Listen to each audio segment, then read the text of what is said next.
Hi, I'm Tom Eschen, the host of this Power and Politics podcast. The conversation about the issues that are impacting you the most, who the people that are making those big decisions, holding them accountable through asking those tough follow-up questions too.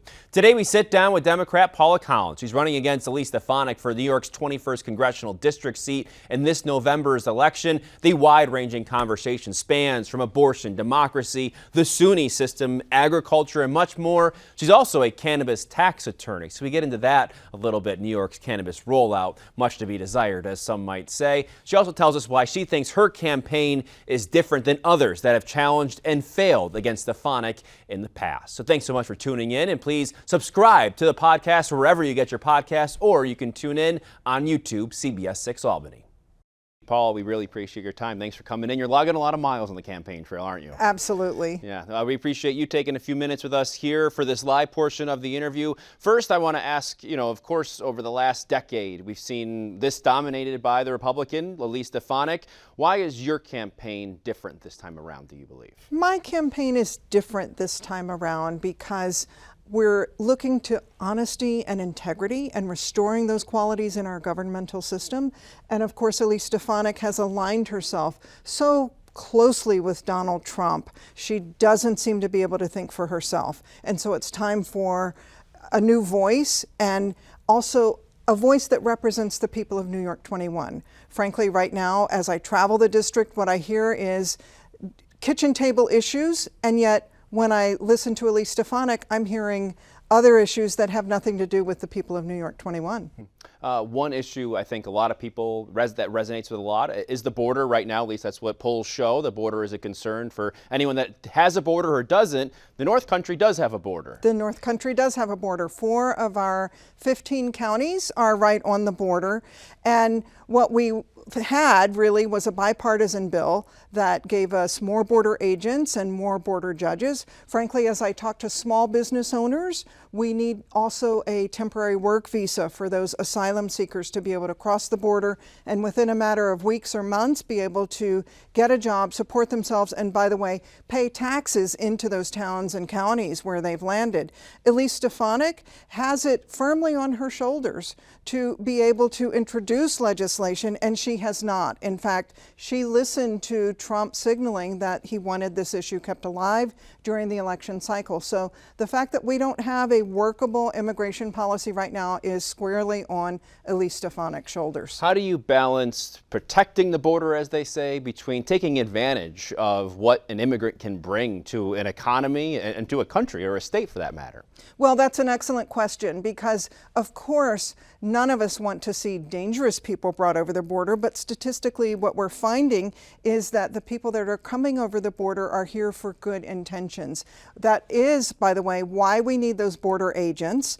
It was unfortunate that Congress did not give us that bill. That's also why we need the border judges. We also need, by the way, to have this temporary work visa because that way we could get people so they were contributing and not taking from our system. We're going to get to a little bit more of the border in our extended version. I wanted to ask you about crime when it comes to that narrative that's being talked about right now. But also what's being talked about right now is what has happened with Hurricane Helene. Of course, this is a little bit farther from the capital region, but you never know what can happen as far north as New York these days. We've seen Irene come through, all sorts of Sandy a few years ago as well. What the narrative right now, the conversation happening, a lot of Republicans are saying, why are we funding Ukraine? Why are we funding immigration when we need more funding for FEMA? And that funding has reached its cap. What is the answer there? Well, what's interesting is that Republicans voted against more funding for FEMA merely weeks ago, weeks before this devastating hurricane swept on shore. And so they had the opportunity to fund FEMA. What we'll need to do is reconvene Congress and approve more funding. As for Ukraine, there are many people within New York 21 who sympathize with Ukraine, many people who have family ties to Ukraine or to other Eastern European nations. And so what we need to do is fund Ukraine, either send money or we'll be sending our enlisted men and women. And of course, we don't really want to do that. Also, it's very important to stop the advance of Russia because once it gets over to our NATO allies, we're obligated by treaty to protect those NATO allies. So I would much rather see us fund Ukraine than send our enlisted men and women. I want to ask a little bit about you really quickly. Why the North Country for you? You've been to some different places in the country. Why do you call this home now? I call this home because this is where I have been able to establish my business. I'm a cannabis tax attorney, and what I discovered was there was the right blend of housing available to me at the time that I could afford, as well as business opportunities in the region. So let's talk a little bit more about you. You mentioned being a cannabis tax attorney, your background, and why you're qualified to hold this position. Tell us a little bit about yourself. Well, I am a mom. I am a former special education teacher. Fun fact, I'm also a classical pianist. And I moved to New York State in 2009 to be a part of the New York City Teaching Fellows. I was qualified to teach special education. As a classical musician, you don't have regular hours or regular revenue. And so once I settled into teaching, I realized I could realize another dream, which is to go to law school. So I attended Brooklyn Law School in the evening and while I was teaching, and then finished actually right when COVID hit. So I got a job with a Big Four accounting firm as a tax attorney and worked that one busy season. And then, of course, with COVID, everybody got sent home. So that gave me the cue to do something else I had always wanted to do, which was to open my own private practice. And that timing was also really good because shortly thereafter we got the MRTA, which allowed us to have regulated cannabis in the state of New York. Yeah, I guess while we're on that topic, might as well talk about it. What's it been like to be in this industry, especially in New York, which has been somewhat tumultuous over the past few years? Somewhat tumultuous, and we are still waiting for it to really take off. The revenues are up, the shops are opening up, the businesses are settling down, but there are still a number of people waiting for licensure.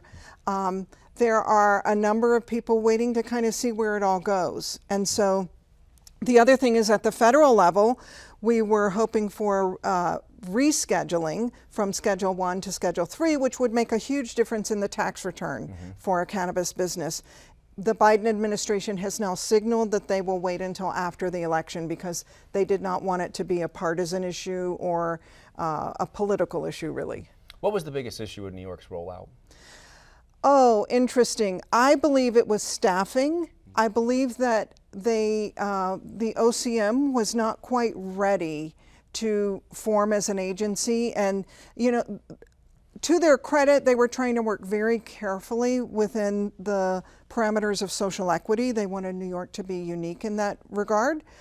And that became almost a liability because they were moving so slowly. And of course, the farmers were told to put seeds in the ground, but then the net result was that there was no place for them to offload their product. So we've had a series of missteps, but I'm really hopeful that we're on the right track now. So you go and establish yourself a bit in that, and then see this turn around and then get into politics. I guess Right. What brought you to this point? You mentioned a little bit later in the campaign season. Why for you? Well, I was settling down and I asked, well, who is my representative here in the North Country? And when I was told it was Elise Stefanik, I then asked, well, who else is running so that I might support that candidate? So I was dedicated to the idea of supporting a Democrat in this race. When I learned that there was no Democrat, I knew that to align with my core values as a Democrat, I needed to step forward. And we talk about farming and agriculture in the district all the time. To bring that back to immigration now, what kind of impact do you see immigrants make? And do you think that can make a difference here with this current influx moving forward? Well, we really need seasonal help on our farms. We need to be able to hire people on a temporary work visa. And so the pool of immigrants is an obvious go-to, not only for our farms, but also for our hospitality industry in the ski lodges or in the restaurants. So it's a net gain for the North Country if we can make it work. And I'm very careful about how I say that because I'm not saying it's a free-for-all. I'm saying that if we get the border agents that we had in that bipartisan bill, if we get the judges at the border, and then if we get the temporary work visa, we've seen other small towns throughout, I'm thinking of a place in Kansas that was able to open the doors, establish a core of asylum seekers. And do you know what? It made the whole region blossom because To be honest, some of our towns and villages need population. We're seeing schools having to consolidate. So basically the message for the North Country families is if we could get more population, then your child could stay in that favored school district that's right down the road from you. Yeah, New York, one of the leading states in out-migration the last few years, as we know, but the immigration is a whole different element to that. There are those concerns, and as we know, the statistics show that crime generally goes down in places that immigrants come to settle. But you do have these anecdotal, horrible cases of whether a violent crime. Does that concern you at all when it comes to this conversation? Well, of course, violent crime always concerns me, but as you rightly point out, generally, asylum seekers, when they come to an area, the crime goes down. By the way, the tax base, once they're working, goes up, and those families that are able to get into a mortgage, there's very little foreclosure rate. So what we know about people who in general, people who settle in this country actually bring a net benefit to the communities. Yeah, when they were talking about a spending plan the last couple of weeks ago, actually it was down in D.C., and the big topic was the SAVE Act, and that was legislation proposed by Republicans attached to spending that would prohibit the non-citizens from voting, which is already a federal law. I guess I'll ask you, even though there's no real correlation with non-citizens voting, is that a concern of yours? It is not a concern of mine, and in my opinion, that was all about fear-mongering, harking back to the 2020 election, which we're now learning so much more about from the recent movie by Rachel Maddow, From Russia with Love, as well as the Jack Smith report, which was filed with Judge Chutkan just this week, 2 days ago, really. Yeah, that just happened yesterday. Right, and so we're learning more about the fear-mongering, and in fact, in Jack Smith's report, we're reading where Donald Trump was actually trying to rev up this idea that there was fraud, there were people who voted who shouldn't have voted, and there was no evidence. And many, many people in those swing states that he was going for knew that. And so it's unfortunate. What is really unfortunate for the people of New York 21 is that my Republican opponent, Elise Stefanik, stands like a good and faithful foot soldier right next to Donald Trump, echoes this suspicion that the 2020 election was stolen, echoes the support for the January 6th insurrectionists, who, by the way, beat Capitol Police officers. So that flies right in the face of Elise Stefanik's phrase of back the blue. I don't know how people can square that. Elise does not back the blue. Are you a back the blue person? I am a back the blue person. How so? Well, I do believe in a strong police force. I do believe in a fair police force. We need the police. Where there are questions is when the police act inappropriate, where the police are engaged in some type of, civilian brutality. But generally, what we need is a strong police force. What we don't need is what we saw January 6th, and which Elise Stefanik has condoned, and that was citizens rioting and actually beating police officers. Let's pivot now to the economy, because I think that, of course, impacts everybody, right? Everybody. Not just your constituents, but New Yorkers, everyone across New York State.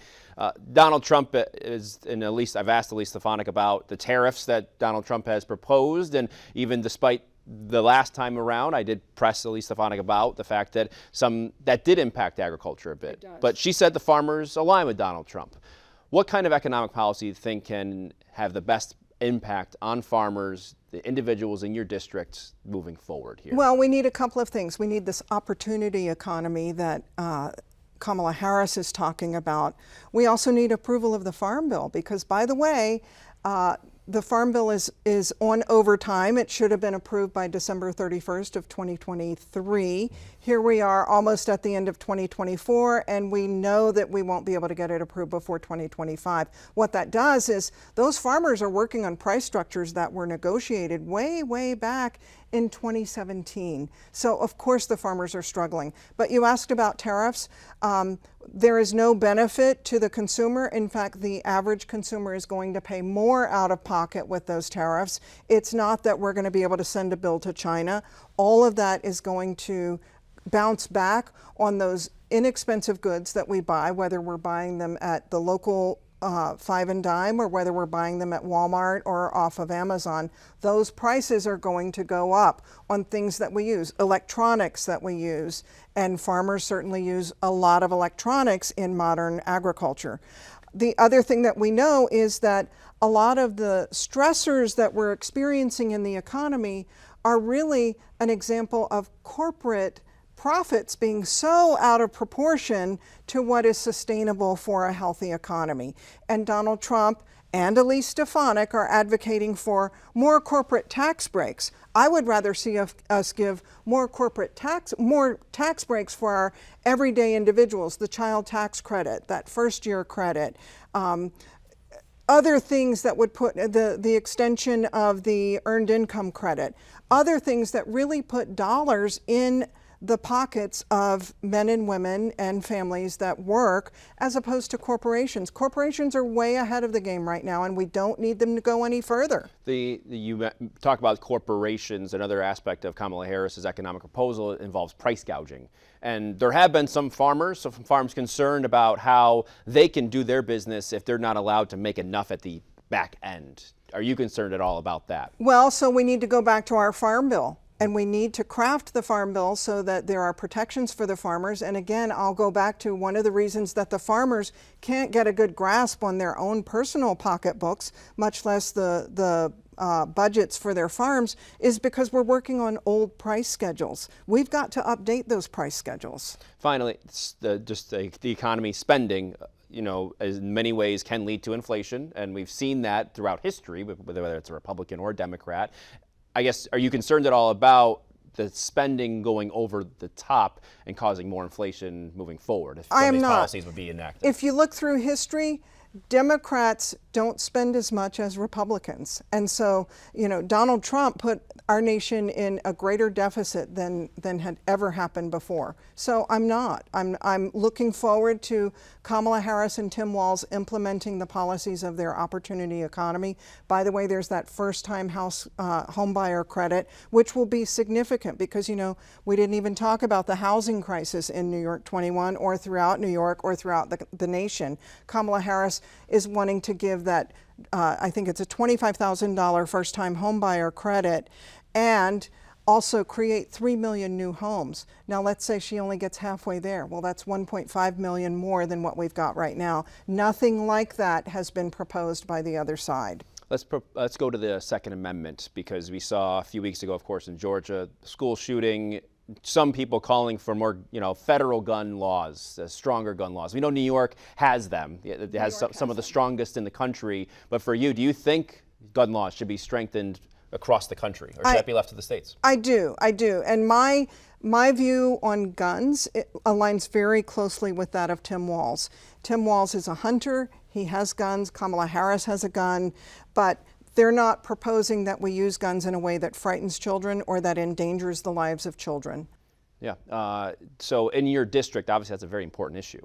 It is. That's very important to a lot of people. And how important is it for you to, I guess, resonate with them and connect with them on that? Because I think some of them vote on that issue.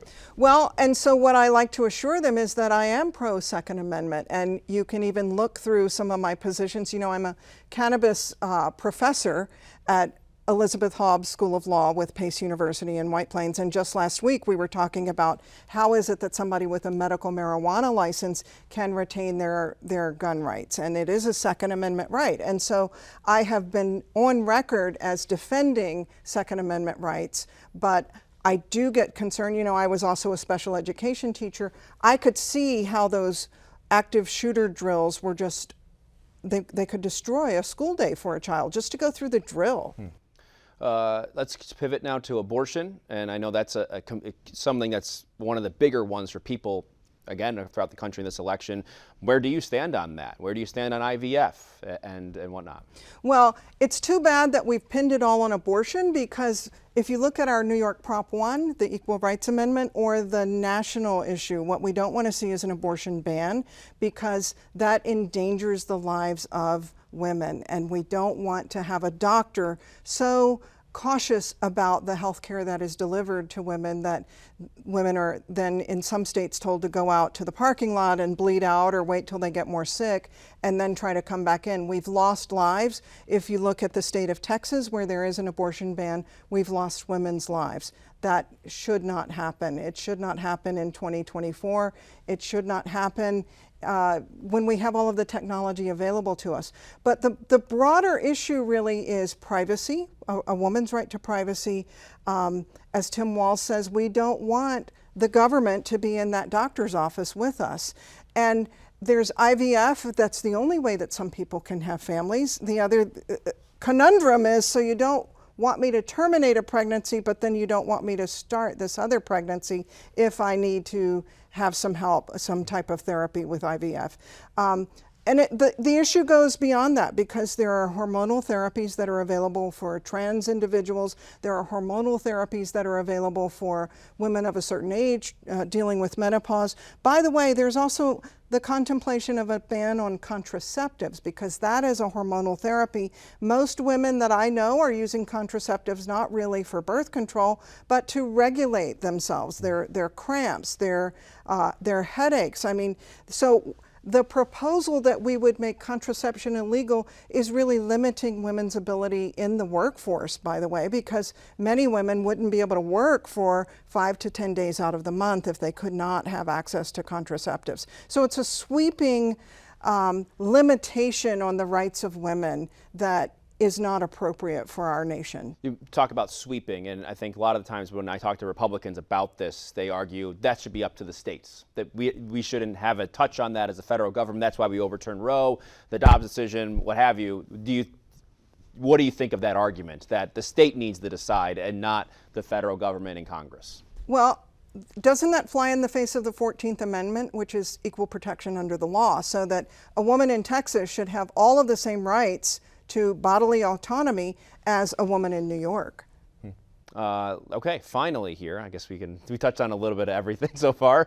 I will say you had an event last weekend with Anthony Scaramucci, Michael Cohen, Len, right? He was there too? Actually, let's dial it back. We had invited certain guests, okay, and then in puzzling through the room as well as media and so forth, it came down to me and Lev, okay, and our host, okay, Joseph A. Bondi. Coincidentally, of course, Eric Adams, the indictment hit, so okay, it was an exciting night. The General Assembly was in town. Yeah. But Lev is someone that, I guess my thought with the question was just that these are people that have aligned in the past with Republicans, right? And in this aspect, aligning in a different way. So I've been talking with Lev, and I'm colleagues professionally with Joseph Bondi, and Bondi is on the movie as Lev's attorney. Yeah. So the interesting thing about Lev Parnas is, yes, he is a former associate of Donald Trump and Rudy Giuliani, but what Lev talks about now, and I think of Elise Stefanik when he talks this way, he talks about being in Trump world and just not being able to discern what is real, what is working at the behest of Donald Trump, and really losing the ability to make decisions for himself. And I see that with Elise Stefanik. And so the message that I'm hoping to convey by associating with Lev and by having these showings, by the way, we're going to have a showing in St. Lawrence County soon, okay, October the 13th. But what we learn from Lev's experience is good people can get sort of sucked into this tornado, and then they cannot make their own decisions.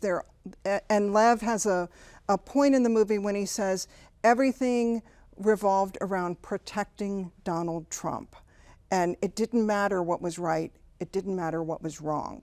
In a district that's been dominated by one person for 10 years, though, what kind of voter do you need to resonate with the most?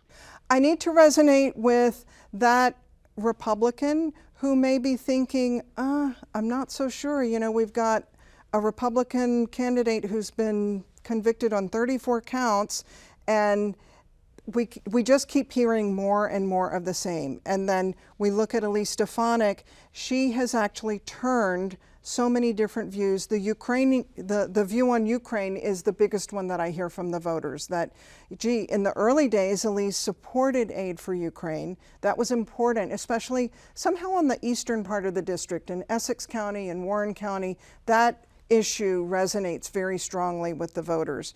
And now that Elise voted against aid for Ukraine, they're like, whoa, what's happening? She's too close to Donald Trump. Consistently, also, that is the thing that I hear from voters, is that she can't make decisions for herself. She's so aligned with Donald Trump, she doesn't even exist anymore. They elected 10 years ago a moderate Republican. She is no longer a moderate Republican. She will proudly say that she is an ultra MAGA, not just MAGA, but ultra MAGA. Frequently, I'm in the district. We're constantly going. I put 41,000 miles on the car, and it's still going. We've got a month to go. But I'll show up at a place, and then we'll open up the phones and realize, oh, Elise is not here. She's out of state campaigning for Donald Trump. She's not out talking to voters of New York 21. I guess finally here, you talk about where she falls in the political spectrum. As this Democrat, kind of a little bit different, new to this world, where do you find yourself? Are you a moderate Democrat? Do you find yourself more left? Where do you think you align the most? You know, those... Maybe a person you would align the most. You mentioned Tim Walz a few times, too. Tim Walz, Kamala Harris. I want to see us get it back to honesty and integrity, whether that's left or right or Democrat or whatever. I need for us to just go back to honesty and integrity. Paula Collins, thank you so much for joining us. Thank you, Tom. Thanks for listening. Hit the subscribe button right now so you can stay up to date on these news-making conversations about the issues impacting New Yorkers the most. Power and politics.